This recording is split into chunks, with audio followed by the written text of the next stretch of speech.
விஜய் வந்து சொல்கிறார்ல, நான் ஆட்சியை பிடிச்சிருவேன், இதை செஞ்சிருவேன், அதை செஞ்சிருவேன்னு. அப்போ அட்லீஸ்ட் ஒரு சர்டிஃபிகேட் வாங்குறதுல வந்து போராடாதவர், நாளைக்கு உங்களுக்கு எனக்கும் பிரச்சனைனா வந்து பொது இடத்துல வந்து அவர் இந்த வெளியால் பிரச்சனைனோன்னா பனையூருக்கு என் பங்களாக்கு வாங்க நம்ம பேசலாங்கிற. சுப்ரீம் கோர்ட்டில் இருக்கிற ஜட்ஜஸ் என் வீட்டுக்கு வாங்க சார் பேசலாம்னு சொல்லுவாங்க.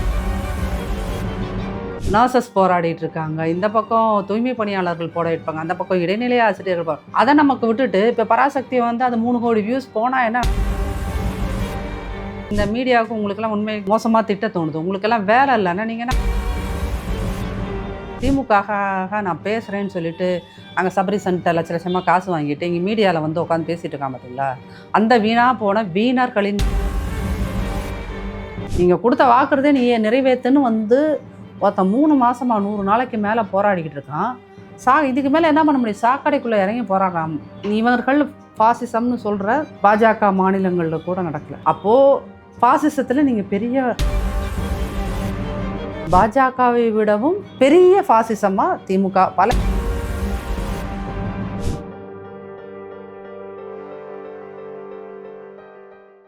நேயர்களுக்கு வணக்கம். இன்றைய அரசியல் கலந்துரையாடலுக்காக நம்மோடு இணைந்திருக்கிறார் அதிமுகவை சார்ந்த திருமதி நாச்சியால் சுகந்தி அவர்கள். வணக்கம் மேம். வணக்கம் மேம். கடந்த ஒரு சில மாதங்கள்லாம் எடுத்துக்கிட்டோம் அப்படின்னா துப்புரவு பணியாளர்களுடைய பிரச்சனை, செவிலியர்களுடைய பிரச்சனை வந்து ஒரு பூதாகர பிரச்சனையாக பார்க்கப்பட்டது.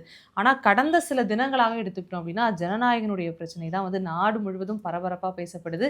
இதுக்கு காரணமுமே மத்திய அரசு தான் அப்படிங்கிறத வந்து சூச்சகமாக கை காட்டிட்டு இருக்காங்க. இது எப்படி பார்க்குறீங்க? இல்லை, அது விஜய் அரசியலுக்கு வந்துட்டார், அதனால் அவரோட படங்களுக்கு எல்லாம் பிரச்சனை தான் வரும் அப்படின்னா, இதுக்கு அரசியலுக்கு வர்றதுக்கு முன்னாடியுமே அவருடைய படங்கள் பிரச்சனைக்குள்ளே இருக்குது. அப்போ அதுக்கு யாரை நம்ம கை காட்டுவோம் அப்படின்றது. இது doesn't mean that we are supporting BJP are we are agitating against BJP அப்படின்னு அர்த்தம் கிடையாது. இது வந்து அந்த ஒரு இப்போது நான் பர்சனலாக நான் வந்து நாச்சியால் ஃபிலிம்ஸ் ப்ரொடக்ஷன் கம்பெனி வச்சுருக்கேன். அது வழியாக ஒரு படத்தை தயாரித்த போது என் கணவர் தான் அதுக்கு இயக்குனர். எங்களுக்கு இங்கே வந்து அதுக்கு சர்டிஃபிகேட் கொடுக்க மாட்டேன்ட்டாங்க. தென் அது கோர்ட்டில் கேஸ் போட்டு அது வந்து ஹைதராபாத் போய் ஹைதராபாத்தில் இருக்கிற அந்த சர்டிஃபிகேஷன் ஏஜென்சி அவங்க தான் எங்களுக்கு கொடுத்தாங்க. இங்கே ஜீவிதான்னு முன்னாடி ஒரு பழைய ஆக்ட்ரஸ் இருந்தாங்க, அவங்க தான் அங்கே அதுக்கு பொறுப்பு. ஸோ அது வந்து ஒரு கோர்ட் வழியாக நாங்கள் கிட்டத்தட்ட ஒரு 6-7 மாதம் போராடி தான் அதுக்கு வந்து வாங்கினோம் சென்சார் போர்டு. இத்தனைக்கு அது வந்து ஃபிலிம் கிடையாது, ஃபீச்சர் ஃபிலிம் கிடையாது, டாக்குமெண்ட்ரி ஃபிலிம். அதுக்கு வந்து அவ்வளோ ஒரு அப்போது எங்களை மாதிரி சின்ன ப்ரொடக்ஷன் கம்பெனியே இந்த மாதிரி ஒரு பெரிய எங்களுடைய பணபலத்துக்கு அப்பாற்பட்ட பெரிய விஷயம். எங்களுக்கு 6 மாதம் வந்து ஒரு கோர்ட்டோட போராடுறது அப்படிங்கிறது வந்து எங்களுடைய மொத்த வாழ்வாதாரத்தையும் அழிக்கிற ஒரு பிரச்சனை. ஆனால் அதை எதிர்த்து ஒரு சாதாரணமாக ஒரு ரொம்ப சாதாரணமாக வாழ்கிற ஒரு மிடில் கிளாஸில் இருக்க நாங்களே அதை எதிர்த்து போராடி 6 மாதம் கழித்து தான் அதுக்கு சென்சார் வாங்கி அப்புறம் அதை வெளியிட்டோம்னு வச்சுக்கோங்க. அப்போ விஜய் மாதிரியான ஒருத்தர் இது அரசியலில் இருக்கார் அப்படின்னா அதுக்காக இந்த பிரச்சனை வருது அப்படின்னு சொன்னால் மெர்சல் வந்து திரையிட மாட்டேன்னு சொன்னப்போ அப்போ எங்களுடைய பொதுச் செயலாளரோட ஆட்சி, அப்போ வந்து அதிமுகவோட ஆட்சி. அப்போ வந்து எடப்பாடியார்கிட்ட வந்து பேசி ஒரு மீட்டிங்கில் கூட எங்கள் பொதுச் செயலாளர் சொல்லியிருப்பார், இப்படி ஒரு உச்சபட்ச நடிகருக்கு வந்து பெரிய பிரச்சனை இருந்துச்சு, அதை நாங்கள் சால்வ் பண்ணி கொடுத்தோம் படாது. ஆனால் எந்த இடத்துலையும் அவர் வந்து இந்த நடிகருக்கு பிரச்சனை வந்ததுன்னு அவர் சொல்லவே மாட்டார், சொன்னதும் இல்லை இது வரைக்கும். ஒரு நடிகருக்கு பிரச்சனை வந்துச்சு, நாங்கள் அதை சால்வ் பண்ணோம் அப்படின்னு. ஸோ அது வந்து விஜய் படங்களில் பேசப்படுற விஷயங்கள் இருக்கு இல்லையா, அதில் இன்னொரு விஷயம் இருக்குது. என்ன அப்படின்னு சொன்னீங்கன்னா, அதீதமான ரத்தங்கள் இருக்குது. நான் ஒரு 10 இயர்ஸ் ஆயிடுச்சு விஜய் படங்கள்லாம் பர்சனலாக பார்த்து. அதனால் அது எப்படி இருக்கும்னு தெரியல. இந்த 1-2 கிளிப்பிங்ஸ் அங்கங்கே டிவியில் பார்க்கும்போது ஒரே நிறைய துப்பாக்கி சூடுகள், நிறைய ரத்தங்கள், நிறைய சாவுகள்னு வன்முறையை வந்து பியாண்ட் த லிமிட் அது காட்டுது விஜயோட படங்கள் அப்படிங்கிறது. இப்போ வெற்றிமாறன் படங்கள்லாம் ஒரு நமக்கு ஒரு இது இருக்குல்ல, வெற்றிமாறன்னா அது இப்படி தான் இருக்கும், அதில் நிறைய ரத்தம் இருக்கும் அப்படிங்கிற ஒரு ஒப்பீனியன் இருக்குமா தான் விஜயோட படங்கள்லையும் நிறையா இந்த மாதிரியான வன்முறை காட்சிகள் நிறையா இருக்குது. அப்படிங்கும்போது அது சென்சார் போர்டு வந்து அப்ஜெக்ட் பண்ணத்தான் செய்வாங்க. இப்போ என்னென்னா உங்களுக்கு இந்த சைமல்டேனியஸாக பராசக்தியும் வரும் இல்லையா. இப்போ பராசக்தி வந்தோன்னா இந்த மீடியாவுக்கு உங்களுக்கெல்லாம் உண்மைக்குமே மீடியா வந்து ரொம்ப மோசமாக திட்ட தோணுது. உங்களுக்கெல்லாம் வேலை இல்லைன்னா நீங்கள் என்ன பண்ணுறீங்க, பராசக்தியோட வீடியோ யூடியூப்பில் அதிகமாக பார்த்தானா, ஜனநாயகனை அதிகமாக பார்த்தான்லாம் நீங்கள் உட்காந்து சினிமா யூடியூப் பண்ணுறவங்க அதெல்லாம் ஒரு டாப்பிக்காக உட்காந்து என் நாட்டில் அங்கே நர்சஸ் போராடிட்டு இருக்காங்க, இந்த பக்கம் தூய்மை பணியாளர்கள் போராடிப்பாங்க, அந்த பக்கம் இடைநிலை ஆசிரியர்கள் எலெக்ஷனை ஓட்டி எங்கே திரும்பினாலும் ஒரே போராட்டங்களாக இருக்குது. அதை நமக்கு விட்டுட்டு இப்போ பராசக்தி வந்து அது 3 கோடி வியூஸ் போனால் என்ன, நாசமாக போனால் என்ன, இதனால் என்ன யூஸ்? அந்த பராசக்திங்கிற படம் எதுலேருந்து எடுக்கிறான்? மெத்தாஃபெட்டமைன் வித்த காசு. அது எவ்வளோ ஒரு கேவலமான ஒரு ப்ரொடக்ஷன்லேருந்து வருது. அது சிவகார்த்திகேயன் நடிச்சிட்டா அந்த மெத்தப்பட்டவன் வந்து புனிதமாயிடுமா? கஞ்சா புனிதமாயிடுமா? அப்போ நம்ம மனநிலைமை, பொதுமக்களோட மனநிலைமைங்கிறது சமூகம் சீர்கழிவு அடைகிறதுக்கு பொதுமக்களோட மனநிலைமையும் ஒரு காரணம். இப்போ நீங்கள் மீடியா, உங்களுக்கு யூடியூப், நீங்கள் தமிழ்நாட்டில் இந்தியாவிலேயே அதிகமாக யூடியூப்ஸ் தமிழ்நாட்டில் தான் இருக்குது, சரிங்களா? உங்களுக்கு டெய்லியும் வந்து என்ன பண்ணுறீங்க, ஒன்றும் சினிமா பற்றி பேசுகிறீங்க, இல்லை சினிமா நடிகர்களோட அந்தரங்க வாழ்க்கையை பேசுகிறீங்க. அது ரொம்ப கேவலமாக பேசுகிறீங்க. அது நான் உங்கள் சேனல், நான் யாரையும் பர்டிகுலராக சொல்லி, இன் ஜென்ரல். அப்படிங்கும்போது நமக்கு சினிமா சினிமா சினிமான்னு 24 மணி நேரம் சினிமா பற்றி பேசிட்டு 2K ஜென்ரேஷன் டிவிகே பக்கம் போயிட்டான் அப்படின்னு அவனை அக்யூஸ் பண்ணுறதுக்கு நமக்கு என்ன ரைட் இருக்குது இல்லையா? இப்போ ஜனநாயகன் ப்ராப்ளம் அப்படின்னு சொன்னால் அது ப்ரொடக்ஷன் கம்பெனி விஜயை வச்சு 200 கோடி ரூபாய் சம்பளம் கொடுத்து பண்ணுறான்னா அப்போ அவன் எவ்வளோ பணம் வச்சுருக்க ஒரு பணவளமுடைய ஆளாக இருப்பான். அவங்களால கோர்ட்டு ஹேண்டில் பண்ண முடியும், சுப்ரீம் கோர்ட் வரைக்கும் போக முடியும். படத்தில் உண்மையிலேயுமே அது வந்து ஒரு எலிஜிபிளான ரீசன் இருக்குது, இந்த படத்தை வந்து யூ சர்டிஃபிகேட்டோ அல்லது யூஏவோ கொடுக்க மாட்டேன்னு சொன்னான்னா அதுக்கு ரீசன் அவங்களும் வச்சுருப்பாங்க. முட்டாள்தனமாக நிராகரிக்கவும் முடியாது. ஒரேடியாக வந்து கவர்மெண்ட்டோட எல்லா இன்ஸ்டியூஷனையும் நம்ம வந்து அவனுக்கு எல்லாத்துக்கும் பின்னாடியுமே பொலிட்டிக்கல் ரீசன் இருக்குன்றதையும் ஒரேடியாக எல்லா விஷயத்துக்கும் ஸ்டாம்ப் பண்ணவும் முடியாதுன்னு வச்சுக்கோங்களேன். அப்போ உண்மையிலுமே இதில் ப்ராப்ளம் இருந்ததுன்னா விஜய் வந்து சொல்கிறார்ல, நான் ஆட்சியை பிடிச்சிருவேன், இதை செஞ்சிருவேன் அதை செஞ்சிருவேன்னு. அப்போ அட்லீஸ்ட் ஒரு சர்டிஃபிகேட் வாங்குறதுல இருக்கிற பிரச்சனை அவர் சால்வ் பண்ணுறதுக்கான வழிகளை பார்க்கட்டும். வாய் திறக்கவே இல்லை. ஆமாம், அவர் வந்து என்னன்னா இதுதான் தலைமை பண்பு விஜய்க்கு இல்லை அப்படிங்கிறத நீங்கள் 2K கிட்ஸ் தயவுசெய்து இப்படி புரிஞ்சுக்கோங்க. இப்போவாது புரிஞ்சுக்கோங்க. தன்னோட வேறு யாருக்கும் வெளியாளுக்கு பிரச்சனை கிடையாது. இவர் என்ன பண்ணுறாரு, வெளியாள் பிரச்சனைன்னொன்னா பனையூருக்கு என் பங்களாக்கு வாங்க நம்ம பேசலாங்கிறாரு இல்லையா? தூய்மை பணியாளர்கள் கூட நீ என் வீட்டுக்கு வா நம்ம பேசலாங்கிறாரு. இப்போ அவரோட படத்துக்கு பிரச்சனை. இப்போ அவர் என்ன சொல்லுவார், சர்டிஃபிகேட் ஏஜென்சிக்காரங்களை எல்லாத்தையும் என் வீட்டுக்கு வா நம்ம பேசலாம்னு சொல்லுவாரா? இல்லை சுப்ரீம் கோர்ட்டில் இருக்கிற ஜட்ஜஸை என் வீட்டுக்கு வாங்க சார் பேசலாம்னு சொல்லுவாரா? வாய்ப்பு தான் அதுவும் பண்ணுவார். அப்போ இதுதான் உங்கள் அரசியல் அப்படின்னு சொன்னீங்கன்னா நீங்கள் எதையுமே ஃபேஸ் பண்ண முடியாது. அதனால் இது வந்து விஜய் மேலே தப்புன்றதை விட விஜயை வந்து கண்மூடித்தனமாக சப்போர்ட் பண்ணுறாங்க இல்லையா? அது வந்து 35 வயசில் இருக்கிற 90 கிட்ஸும் சப்போர்ட் பண்ணுறீங்க, 2000க்கு அப்புறம் பிறந்த 2K கிட்ஸும் சப்போர்ட் பண்ணுறீங்க, 2 வருஷத்துக்கு ஒரு 10 வருஷம் 12 வருஷம் டிஃப்ரென்ஸ் இருக்கவனும் சப்போர்ட் பண்ணுறீங்கல்ல. ஏன் சப்போர்ட் பண்ணுறீங்க? சப்போர்ட் பண்ணுறதுக்கு ஒரு ரீசன் வேணும். உடனே நீங்கள்லாம் அதிமுககாரர்கள்லாம் எம்ஜிஆரை சப்போர்ட் பண்ணது இல்லையான்னு கேட்பான் அந்த 2K கிட்ஸுங்களை, சரிங்களா? பண்ணானா எம்ஜிஆரை வந்து திரையில் வந்து சில டிசிப்ளினை கடைபிடித்தார். மது குடிக்க மாட்டார், சிகரெட் குடிக்க மாட்டார், அசிங்கமான வார்த்தைகளை பேச மாட்டார், துப்பாக்கியை தூக்க மாட்டார், நிறைய ரத்த காட்சிகள் அதில் இருக்காது. அது அந்த படமே ஏதோ ஒரு விதத்தில் வந்து உங்களுக்கு ஏதோ நல்ல கருத்தை சொல்கிற மாதிரி இருக்கும். அவர் பாடுகின்ற பாடல்கள் தான் இன்ன வரைக்குமே வந்து திமுக காரங்களை எடுத்து பயன்படுத்துகின்ற வகையில் இருக்கிறது. விஜயோட எந்த பாட்டையும் டிவிகேக்காரன் போட்டு வைப் பண்ணுவானா? என்ன பாட்டை போட்டு வைப் பண்ணுவான்? ஏன்னா என் டைமில் தெரிஞ்ச பாட்டை என்ன, தொட்டப்பட்ட ரோட்டு மேலே முட்டை பரோட்டான்னு விஜய் பாடியிருப்பார். இந்த மாதிரி பாடல்கள் தான் வந்து சமூகத்தை மேம்படுத்துமா? அப்போது தன்னோட பிரச்சனைக்கே தன்னுடைய படம், அதுவும் விஜயோட படம்னா அது மினிமம் 500 crores இன்வெஸ்ட் பண்ணி பண்ணுற ஒரு 500 கோடிங்கிறது பெரிய காசு இல்லையா? அப்போ அவ்வளோ பெரிய பணத்துக்கே வந்து போராடாதவர் நாளைக்கு உங்களுக்கு எனக்கும் பிரச்சனைனா வந்து பொது இடத்துல வந்து அவர் போராடுவாரா? அப்போ விஜயை சப்போர்ட் பண்ணுற 2K கிட்ஸ் தயவுசெய்து யோசிங்க. அவ்வளோதான். நான் இந்த படத்தின் வழியாக அந்த படத்துக்குள்ளே என்ன சிக்கல் இருக்குது, ஏன் அவன் இதை கொடுக்க மாட்டேங்கிறான், விஜய் என்ன பண்ண போகிறாரு, அந்த ப்ரொடக்ஷன் கம்பெனி என்ன பண்ண போகிறாங்க, இதெல்லாம் அவங்களோட ஹெடேக். பட் இதிலிருந்து அவுட்கம்மாக மக்கள் தெரிஞ்சுக்க வேண்டியதும் அவருக்கு வந்து கண்மூடித்தனமாக சப்போர்ட் பண்ணுற லேடிஸ், விமன், நீங்கள் யோசிங்க. இங்கே ஸ்டாலினோட ஆட்சியில் ஒரு 7000 பெண்கள் மேலே வன்முறை நிகழ்த்தப்பட்டிருக்கிறது அப்படின்னா அது எதுக்காவது ஒரு பிரச்சனைக்கு வந்து விஜய் குரல் கொடுத்ததில்ல. அப்போ நாளைக்கு நீங்கள் இந்த 26 அவர் கையில் ஆட்சியை கொடுக்க முடியாது. ஒருவேளை அவர் தொடர்ந்து ஒரு 15 வருஷம் போராடுறாருன்னா அதுக்கப்புறம் அவர் முதல்வர் ஆகிறதுக்கான வாய்ப்புகள் இருக்கலாம். ஒரு 15, அதுவுமே it will take minimum 15 years. அப்போ இந்த மாதிரி ஒரு என்ன சொல்கிறது, எதுக்குமே தன்னோட பிரச்சனைக்கு கூட போராடாத, வாய் திறந்து பேசாத ஒருத்தர் பொதுமக்களோட பிரச்சனைகளுக்கு எப்படி பேசுவார் அப்படிங்கிறது தான் என்னோட கொஸ்டின். மிகப்பெரிய கேள்வியாக தான் இருக்குது. எனக்கு வந்து இந்த சினிமா செய்தியே அரசியல் செய்தியாக மாற்றிருக்கக்கூடிய களத்தை பார்க்கும்போது ஒரு மாதிரி பாவமாக தான் இருக்குது. என்ன பண்ணிகிட்டு இருக்கோம் அப்படிங்கிற ஒரு வருத்தம் இருக்குது. ஓகே, இது இருக்கும்போது பேரலாக இந்த பக்கம் எடுத்துக்கிட்டோம் அப்படின்னா அதிமுக மற்றும் பாமகவுடைய கூட்டணி. அதிமுகவுடைய சைட்ல இருந்து எடப்பாடியார் பேசும்பொழுது ஒரு வலு நிறைந்த கூட்டணி உருவாகுங்கிறத முன்மொழிந்துகிட்டே இருந்தார். என்ன இவர் பேசுறாருன்னு பார்த்தா அனைத்து அரசியல் விமர்சகர்களுக்குமே இது ஒரு வாயை திறந்து என்ன இது அப்படின்னு ஆச்சரியமா பார்க்கக்கூடிய ஒரு விஷயமா அமைந்திருக்கு. இந்த கூட்டணி இனி வரும் காலங்களில் எப்படிப்பட்ட ஒரு கூட்டணியா மாறும் நீங்க நினைக்கிறீங்க? இப்போ போன வாரம் வரைக்கும் மீடியாலாம் சொல்லிட்டு இருந்தீங்க, அதிமுகவும் பாஜகவும் மட்டும்தான் இருக்குது, அவங்க கூட யாரும் இல்லை, எடப்பாடியாரால் யாரையும் இழுத்துட்டு வர முடியல, போக முடியல அப்படின்னு. அப்போது அதிமுக சார்பில் ஊடகங்களில் பேசுகிறவங்க, எங்களுடைய செய்தி தொடர்பாளர்களும் சரி, எங்களுடைய பொதுச் செயலாளரும் சரி, 2ஆம் கட்ட தலைவர்களும் சரி, உறுதியாக சொன்ன விஷயம், பிப்ரவரி முதல் வாரத்தில் எல்லா விஷயங்களும் முடிவாயிடும், பல கட்சிகள் உள்ளே வரும் அப்படின்னு சொன்னப்போ, இந்த பல கட்சிகள் உள்ளே வரும்னு சொல்லும் போதே திமுகவுக்கு நடுக்கம் கண்டுருது, பயம் வந்துடுது, அதீத பயம் வந்துடுது. என்ன அப்படின்னா, அவங்க அதிமுக பாஜக கூட்டணி போயிடவே கூடாதுன்னு நினச்சாங்க. ஏன்னா திமுகவுக்கு பாஜகவோட ஸ்ட்ரென்த் என்னங்கிறதும் தெரியுது, சரிங்களா? அதனால் இது போயிடக்கூடாதுங்கிறதுக்காகவே, இது ஆக்சுவலி இந்த வம்புகளுக்கெல்லாம் காரணம், இந்த கூட்டணிக்கெல்லாம் ஒரு வகையில் காரணம் திமுக தான்.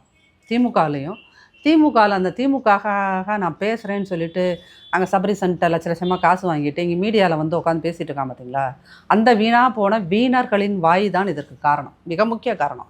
அவங்க அவருக்கு எடப்பாடிக்கு என்ன தெரியும், இவனுக்கே ஒன்றும் தெரியாது, நீயே சபரிசன்ட்ட காசை வாங்கிட்டு பேசிகிட்டு இருக்க இல்லையா?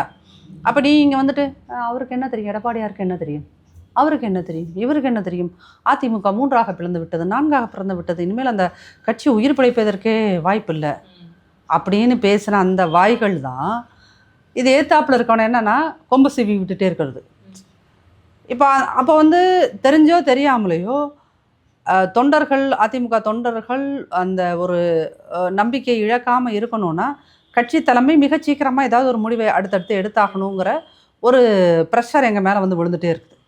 ஸோ அதன் வழியாகத்தான் இதை எடுத்தோன்னு இல்லை, பட் கட்சி தலைமை என்னென்னா எதையுமே நிதானமாக செய்யணும் அப்படிங்கிறதும், இந்த தொலைக்காட்சிகளில் உட்காந்து பேசுகிறவங்கெல்லாம் வெட்டி பேச்சாளர்கள்ங்கிறதும் தெரியும். அவங்களுக்கு பொழுது போகலைன்னா 7 மணிக்கு ஒவ்வொரு டிவிக்காரன் இது அனுப்புகிறாங்க, கார் அனுப்புகிறாங்க, ஏறி உட்காந்துட்டு போய் வம்பு பேசிட்டு வராங்க. பட் அதை பார்க்குற பொதுமக்கள் மனசில் என்ன வருது, ஒரு அதிமுகவும் இல்லாத திமுகவும் இல்லாத நடுநிலைமையாக இருக்கிற மக்கள் மனசில் அது என்ன விழும்? அப்போ இவனுங்க சொல்கிறது உண்மைதானோ? ஏன்னா நீங்கள் ரீல்ஸை திறந்தாலே இவங்க முகம் தான் விழுந்துட்டுருக்கு, திரும்ப திரும்ப காசு கொடுத்து அதை பரப்பிக்கிட்டே இருக்காங்க பொய் செய்திகளை. அப்படிங்கும்போது அப்போ இங்கே கூட்டணிங்கிறது வலு இல்லாமல் இருக்கோ, இது அப்போ ஒன்றும் ஆகாதோ அப்படிங்கிற மாதிரி. பட் எங்களுடைய பொதுச் செயலாளர் நிதானமாக ஒவ்வொரு விஷயத்தையும் அவர் அடுத்தடுத்து பண்ணிக்கிட்டே இருக்கார். இப்போ ஸ்டாலின் முதல்வர் பேசுகிற அந்த அப்படியே நம்மளை ட்ரிகர் பண்ணி விடுற மாதிரியான பேச்சுகளுக்கு அதிமுக எப்பயுமே பலியாகாது. நீ பேசுகிறத பேச நாங்கள் ரியாக்ட் பண்ணுறோம். அதே மாதிரி விஜய் தரப்பில் பேசினாலும் யார் பேசினாலும் எங்களோட ஸ்ட்ரென்த் என்னங்கிறது எங்களுக்கு தெரியும், அதே மாதிரி எங்களோட வீக்னஸ் என்னங்கிறது எங்களுக்கு எப்படி தெரியும், என்னன்னு தெரியும்.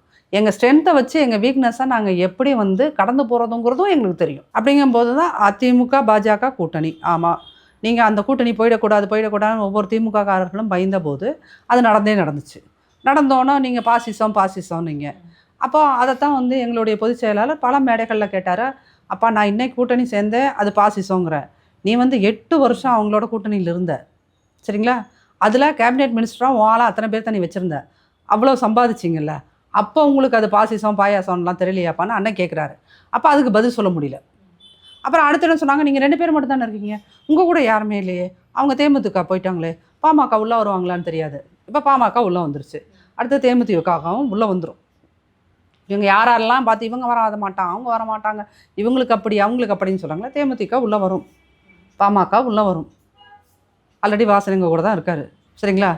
இப்போ இந்த பக்கம் இருக்கின்ற சின்ன அந்த சவுத் சைடு இருக்கிற கட்சிகள்லாம் அவங்க வருவாங்களா, ஜான் பாண்டியன் வருவாரா இல்லையா, இந்த மாதிரிலாம் அடுத்தடுத்து கேள்வியில் கிளப்ப இவங்க எல்லாருமே உறுதியான ஒரு கூட்டணியாக ஜனவரி இறுதியில் பிப்ரவரி ஃபஸ்ட் வீக்குள்ளே எல்லாருமே உள்ளே வந்துடுவாங்க. எலெக்ஷன் அப்போ இப்போ திமுக எனக்கு சொல்லிட்டு இருக்குல்ல, எங்கள்கிட்ட ஸ்ட்ராங்கான கூட்டணி இருக்குன்னு, அந்த ஸ்ட்ராங்கான கூட்டணியை விட இன்னும் வலுவான கூட்டணி, அதாவது இவங்கள மாதிரி பாருங்கள், நாங்கள் 10 வருஷமாக ஒன்றா தான் இருக்கிறோம்னு சொல்கிறேன். 2019 பார்த்தீங்களா, நாங்கள் பிரியவே இல்லை பார்த்தீங்களா, ஒன்றுக்குள்ளே ஒன்றா தான் இருக்கிறோம் அப்படின்னு சொன்னீங்கன்னா, ஒன்றுக்குள்ளே ஒன்றா இருக்கிறோன்னு சொல்கிறீங்க. அதை லாஜிக்கலாக இவங்க யோசித்து பார்க்கணும். இப்போ இந்த 4.25 வருஷம் இவங்க கூடவே இருந்தாங்க, காங்கிரஸ் மக்களோட எந்த பிரச்சனைக்கும் போராட வரல, சரிங்களா? இடதுசாரிகள் மக்களோட எந்த பெரிய பிரச்சனைக்கும் போராட வரல, விசிகே எந்த பிரச்சனைக்கும் போராடல, சரிங்களா? இப்போ இவங்க ஓட்டு போய் கேட்கும்போது மக்கள் கேட்பாங்களா இல்லையா, நீங்கள் போன தடவை என்ன சொன்னீங்க, இதெல்லாம் நாங்கள் சால்வ் பண்ணி கொடுப்போம்னு சொன்னீங்க, நீங்கள் ஒன்றுமே பண்ணலையே சார் அப்படின்னு எல்லாத்தையும் விசிகேவும் பார்த்து கேட்பாங்க, காங்கிரஸையும் பார்த்து கேட்பாங்க, இடதுசாரிகளையும் பார்த்து கேட்பாங்க, அந்த இஸ்லாமிய கட்சிகள் இருக்கிறவங்களையும் கூட கேட்பாங்க. அப்போ இவங்கள்ட்ட சொல்கிறதுக்கு பதில் இல்லை. அப்போ சொல்கிறதுக்கு பதில் இல்லாமல் போது தான் இங்கே பாருங்கள், நீங்கள் வந்து எங்களுக்கு ஓட்டு போடலைன்னா பாஜக உள்ள வந்துடும். ஆனால் இப்போ அது வந்து 2021 உங்களுக்கு ஓரளவுக்கு எடுபட்டுச்சுன்னு கூட வச்சுக்கலாம், சரிங்களா? அதனால தான் நீங்கள் வந்து ஒரு 3% ஓட்டை அதிகமாக வாங்கி ஜெயிச்சிட்டீங்க. பட் இந்த வருஷம் இந்த தடவை போய் டிஎம்கே அப்படி சொல்ல முடியாது. ஏன் அப்படின்னீங்க, பாஜகவை விடவும் பெரிய ஃபாசிசமாக திமுக பல இடங்களில் வேலை பார்த்துருக்கு. இன்றைக்கி தூய்மை பணியாளர்கள் 2 மாதமாக போராடுறான், ஒரு 1000 பேர். நேற்றுலாம் வந்து அவங்க போராடுறத பார்த்தா உண்மையிலுமே ரத்த கண்ணீர் வருது. ஒரு உணர்வு இருக்கிற யாருமே அவன் சாக்கடைக்குள்ளே இறங்கி அது கூவம் ஆறாது, அது சாக்கடை. உதயநிதி போய் ஒரு அந்த மாதிரி கூவம் ஆற்று கரையில் ஒரு 10 நிமிஷம் நிற்பாரா? நிற்க முடியுமா அவரால்? எந்த மினிஸ்டராவது இந்த இருக்கிற 35 மினிஸ்டர் முதல்வர் உட்பட அந்த கூவம் ஆற்றுல போய் 2 நிமிஷம் மூக்க பத்தாமல் நிற்பாங்களா? அப்போ அந்த ஜனங்க அவ்வளோ தூரம் போராடுகிறார்கள். எதுக்கு? ஒரு 250 ரூபா சம்பளம் எக்ஸ்ட்ரா, வேலையை பர்மனெண்ட் பண்ணு. அந்த வேலையை பர்மனெண்ட் பண்ணி கொடுக்குறேன், நீ தான் வாக்குறுதி கொடுத்துருக்க. அவங்க சுயமாக வந்து கேட்குறாங்களா? நீங்கள் கொடுத்த வாக்குறுதியை நீ நிறைவேற்றுன்னு வந்து ஒருத்தன் 3 மாதமாக 100 நாளைக்கு மேலே போராடிக்கிட்டு இருக்கான். இதுக்கு மேலே என்ன பண்ண முடியும்? சாக்கடைக்குள்ளே இறங்கி போராடுறான். இது இவர்கள் ஃபாசிசம்னு சொல்கிற பாஜக மாநிலங்களில் கூட நடக்கலை. சாக்கடைக்குள்ளே இறங்கி எவனும் போராடல, சரிங்களா? அப்போது ஃபாசிசத்தில் நீங்கள் பெரிய ஃபாசிசமாக இருக்கீங்களா இல்லையா? அப்போ உங்களுக்கு பாஜகவுக்கு பார்த்து எந்த இடத்துலையாவது ஏய் நீ இப்படி இருக்கேன்னு சொல்ல முடியாது. நீ பெட்ரோல் டீசல் விலையை குறைக்கிறேன்னு குறைச்சியா? 5 ரூபா குறைப்பேன், 3 ரூபா குறைப்பேன் சொல்லி தானே இந்த 3% ஓட்டு எக்ஸ்ட்ரா வாங்கினேன். இன்றைக்கி கேட்பான், மக்கள்கிட்ட கேட்பான், கேஸுக்கு 100 ரூபா குறைப்பேன், மானியத்தை குறைப்பேன் சொன்னீங்கள்ல. சின்ன சின்ன விஷயங்கள் நீங்கள் பெருசாலாம் ஒன்றும் பண்ண வேண்டாம் சொன்னீங்களா? இப்போ அதிமுக ஆட்சியில் ஒருத்தர் கரண்ட் பில் வந்து வீட்டுக்கு வந்து ஒரு 4 பேர் இருக்கிற ஒரு டபுள் பெட்ரூம் வீட்டுக்கு 600 ரூபா எலக்ட்ரிசிட்டி பில் கட்டினார்னா இன்றைக்கி அவர் 2400 ரூபா கட்டுறாரு. 600 ரூபாய் எங்கே இருக்குது? 2500 ரூபாய் எங்கே இருக்குது? 4 மடங்கு 5 மடங்கு அதிகரிச்சிருச்சு. அவன் எப்படி உங்களுக்கு வந்து ஓட்டு போடணும்னு யோசிப்பாங்க? 3 முறை 4 முறை நீங்கள் சர்வசாதாரணமாக யோசிக்காமல் பால் விலையை ஏற்றுறீங்க. 12 ரூபா பால் விலையை ஏற்றுறீங்க. அப்போ இது இப்போ பால் விலை ஏற்றுறது என்ன மாதிரி மிடில் கிளாஸை நேரடியாக அஃபெக்ட் பண்ணுமா இல்லையா? இங்கே தமிழ்நாடுங்கிறது மிடில் கிளாஸ் அதிகமாக இருக்கிற இடம். 600 ரூபா கரண்ட்டு பில் கட்டினவன் 2400 ரூபா கட்டுறான். அப்போ அவருங்க 1800 ரூபா அங்கே கூடுது. பாலுக்கு நான் ஒரு நாளைக்கு 1 லிட்டர் பால் வாங்குறேன்னா எனக்கு 12 ரூபா ஏற்றி விட்ருக்கேன். அப்போ அது என் பட்ஜெட்டில் அது ஒரு 500 ரூபா அதிகரிக்குதா இல்லையா? அப்போது நீ ஆட்சிக்கு வந்து என்னை என்ன பண்ணியிருக்க? நான் என் குடும்பத்தை நடத்துறதுக்கு 10000 ரூபா செலவு பண்ணுறேன். 4 பேர் இருக்கிற என்னோடய வீட்டை நான் நிர்வகிக்க 10000 ரூபா சாப்பாடு கரண்ட் பில்லு சேர்த்து, சில வீடுகளில் நான் கேஸும் சேர்த்து நான் 10000 ரூபாய்க்குள்ள குடும்பம் நடத்திட்டு இருந்தேன். நீ இன்றைக்கி என்னை என்ன பண்ணி வச்சுருக்க? 18000 ரூபாய் இல்லாமல் நான் குடும்பத்தை நடத்த முடியாதுன்னு இருக்குது. ஆனால் என் வருமானம் இன்க்ரீஸ் ஆகிருக்கா? நான் ஒரு ப்ரைவேட் கம்பெனியில் வேலை பார்க்குறேன்னா என் சம்பளம் வந்து 5 வருஷத்துக்கு முன்னாடி 35000 ரூபாய் இருந்துச்சுன்னா இப்போ எவ்வளோ இருக்குது? 37000 ரூபாய் இருக்குது. 37 தான் இன்க்ரீஸ் ஆகிருக்கு. ஆனால் என் செலவு எவ்வளோ இருக்குது? 10லேருந்து 18 ஆகிருக்கு. நான் ஏன் உனக்கு ஓட்டு போடணும்? நான் ஏன் ஓட்டு போடணும் உனக்கு? இது இல்லாமல் என் வீட்டில் மழை வந்தால் தண்ணி நிற்கும். நான் லோன் போட்டு மாதம் 7000 ரூபாய் 8000 ரூபாய் இஎம்ஐ கட்டுற என்னோடய 2 வீலருக்கு இங்கே மழை நான் ஒரு வாரத்தில் என் வண்டி நின்றுச்சுன்னு அதை கொண்டு போய் நான் ஒவ்வொரு மழைக்கும் கொண்டு போய் மெக்கானிக்கிட்ட கொடுக்கறதுக்கு 5000 1000 செலவாகுது. உங்கள் ஆட்சியில் 4 தடவைக்கும் தண்ணி நின்றுச்சு. 4 24000 நான் அதுக்கு எக்ஸ்ட்ரா செலவு பண்ணியிருக்கேன். யார் கொடுப்பான் எனக்கு இந்த பைசா? நீ ஆட்சிக்கு வந்து என்னை ஆகோன்னு வச்சுருக்க, ஓஹோன்னு வச்சுருக்க. இப்போ கொஞ்ச நேரத்துக்கு இந்த இன்டர்வியூ நடக்கிற கொஞ்ச நேரத்துக்கு முன்னாடி கூட முதல்வர் ஒரு கூட்டத்தில் பேசியிருக்காரு. நாங்கள் கொடுத்த 505 வாக்குறுதிகளில் 404 வாக்குறுதியை நிறைவேற்றிட்டோங்கிறாரு. அது சரி வாங்க சார், உங்கள் இதில் வந்து யாராவது ஒரு ஆளை அனுப்புங்க, நீங்கள் கொடுத்த வாக்குறுதியோ லிஸ்ட்டு கையில் வச்சுப்போம். நீங்கள் என்னென்ன நிறைவேற்றிருக்கீன்னு உங்கள் ஆள் சார்பில் ஒருத்தன் பேசட்டும், எவ்வளோ இருக்குன்னு தெரியும்ல அப்படின்னா அதுக்கு யாருமே வர மாட்டேங்கிறாங்க. முதல்வருக்கு டைம் இல்லை. கனிமொழி மேடம் சொல்கிறாங்க, அவர் வந்து எடப்பாடியார் கூடலாம் பேசுகிற அளவுக்கு எங்களுக்கு டைம் இல்லை. பொதுமக்கள்கிட்டையும் பேச மாட்டீங்க, எதிர்க்கட்சி தலைவர்கிட்டையும் பேச மாட்டீங்க. அப்போ யார்கிட்ட தான் பேசுவீங்க? யாருக்காகத்தான் நீங்கள் ஆட்சி செய்வீங்கன்னா நாங்கள் ஃபாரின் போய் சைக்கிள் ஓட்டுவோங்கிறாங்க. இங்கே லோக்கலில் எல்லாம் சைக்கிள் மாட்டோம், நாங்கள் ஃபாரின் போய் தான் சைக்கிள் ஓட்டுவோன்றோம். அப்போது இது வந்து அப்புறம் இப்போ வந்து இந்த என்னது ஒரு கம்ப்யூட்டர் கொடுத்தாங்க. அது பயங்கர காமெடி. எல்லா 2K கிட்ஸும் விஜய் பக்கம் போயிடக்கூடாது, நமக்கு ஓட்டு போடணும். அவன் வந்தான் மேலே எல்லாத்துலேயும் ஸ்டிக்கர் ஓட்டுறான். ஸ்டாலின் படத்து மேலையெல்லாம் ஸ்டிக்கர் ஒட்டுறான். நீங்கள் புத்திசாலின்னா 2K கிட்ட அதிபுத்திசாலின்னு நிரூபிக்கிறான். அவன் இந்த டெக்னிக் எங்கேருந்து திருடினான்? இந்த ஸ்டிக்கர் ஒட்டுற பழக்கத்தை உங்கள்கிட்ட இருந்து தான் அவங்க கற்றுக்கிட்டான். அப்போ 2K கிட் இன்றைக்கி கரப்டாக இருக்கான், அவன் மைண்டு பொல்யூட் ஆகிருக்குன்னா அவன் எங்கேருந்து லேர்ன் பண்ணிக்கிட்டான்? உங்கள்கிட்ட இருந்து தான் பாஸ். இந்த ஸ்டிக்கர் ஓட்டுறதை நீங்கள் என்ன பண்ணீங்க? ஏடிஎம்கேவோட ஸ்கீம்ஸு திட்டங்கள் இதெல்லாம் எடுத்து நாங்கள் பண்ணினோங்கண்ணே. அதை தான் அவன் என்ன அவனால் முடிஞ்ச நிலவு. நீங்கள் வந்து இந்த பக்கம் ஸ்டாலின் படமும் அந்த பக்கம் கருணாநிதி படமும் போட்டு அச்சடித்து கம்ப்யூட்டர் கொடுக்குறேன். அவன் அழகாக ஒரு ஸ்டிக்கர் பேப்பரை வாங்கிட்டு வந்து அழகாக ஒட்டிட்டான், போடாங்கிறான். அங்கே ஸ்டாலின் ஸ்க்ரீன் சேவர் பேப்பர் அதை தூக்குனான், அங்கே விஜய் வச்சான். இப்போ என்ன பண்ணுவேன்? கம்ப்யூட்டர் நீ வந்து இவ்வளோ கடைசி காலத்தில் கடைசி நேரத்தில் நீ வந்து செலவு பண்ணி கொடுத்ததில்லை, இன்றைக்கி வேஸ்ட். அவன் ஒரு அதில் நீங்கள் 10 லட்சம் கம்ப்யூட்டர் கொடுத்துருக்கீங்கன்னா 10 லட்சம் கம்ப்யூட்டரை நீங்கள் விற்றீங்க. அட்லீஸ்ட் ஓட்டுக்காக 10 லட்சம் கம்ப்யூட்டர் லஞ்சமாக இந்த சின்ன 2K கிட்ஸு கொடுத்துருக்கான். ஒருத்தன் கூட அவனுக்கு ஓட்டு போட மாட்டான். அவனுக்கு தெரியுது நீ 4.25 வருஷம் வீட்டில் உட்காந்து உருட்டிக்கிட்டு இருந்தீங்க சார். இன்றைக்கி 4.25 வருஷம் நீ வந்து கொடுக்குறீங்கன்னா நாங்கள் விஜய் பின்னாடி போயிடக்கூடாது, அதுக்காக தானே நீ எனக்கு கொடுக்குற. நீ கொடு, நான் அந்த கம்ப்யூட்டர் வாங்கி அந்த லேப்டாப்பை வாங்கி அதில் நான் ஜனநாயகம் படம் பார்ப்பேன்.